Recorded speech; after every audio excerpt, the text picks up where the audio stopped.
आज आपण जाणून घेणार आहोत नवीन सुविधा सुरू झालेली आहे। यूडीआयने नवीन आधार ॲपमध्ये सुविधा दिलेली आहे। ती अशी आहे की तुम्ही घर बसल्या तुमचा नोंदणीकृत मोबाईल नंबर बदलू शकता आणि लवकरच नाव, पत्ता, ईमेल आयडी याच ॲपमध्ये अपडेट करू शकता। सर्वात महत्त्वाचं म्हणजे कोणत्याही कागदपत्राची गरज नाही। फक्त या 3 गोष्टी गरजेच्या आहेत: ओटीपी व्हेरिफिकेशन, फेस ऑथेंटिकेशन आणि 75 रुपये फी। मोबाईल नंबर अपडेट कसा करायचा? आता आधार ॲप उघडा, 6 डिजिट पिन नंबरने लॉग इन करा। खालील आधार अपडेटवर क्लिक करा। मोबाईल अपडेट हा पहिला पर्याय दिसेल, त्यावर क्लिक करा। तुमचा सध्याचा मोबाईल नंबर अपडेट करा आणि मोबाईल नंबर टाका। नंतर फेस ऑथेंटिफिकेशन येईल। ती सगळी प्रक्रिया झाल्यावर 75 रुपयाचं पेमेंट करा।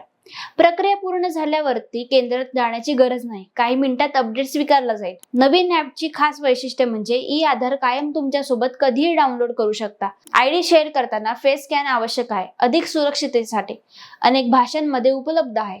इंटरनेट बंद असले तरी आधार पाहता येईल। एका फोनवर 5 जणांचे आधार व्यवस्थापित करता येतील। म्हणजे मोबाईल नंबर अपडेट करताना महत्त्वाचं आहे की आधार हा देशातील सर्वात मोठा ओळख व पडताळणीचा आधार आहे। मोबाईल नंबर शिवाय तुम्ही वापरू शकता बँक ओटीपी, सबसिडी, आधार केवायसी, आयकर व्हेरिफिकेशन, डिजिटल लॉकर आणि नंबर हरवला असेल तर बंद झाला तर सर्व अपडेट टाळता येतात। अधिक केंद्रात जाऊन बायोमेट्रिक द्यावं लागायचं, आता हे सगळं घर बसल्या काही मिनिटात होईल। आता देशभरातील नागरिकांसाठी मोठा फायदा आहे। ग्रामीण भागातील लोकांना प्रवासासाठी गरज नाही। ज्येष्ठ नागरिक, दिव्यांग, स्थलांतरांसाठी मोठी सोय। सरकारी सेवा घेणं अधिक सोपं आणि ई-केवायसी सिस्टीम आणखी मजबूत होईल। भारतातील डिजिटल पायाभूत सुविधांमध्ये मोठी सुधारणा आहे।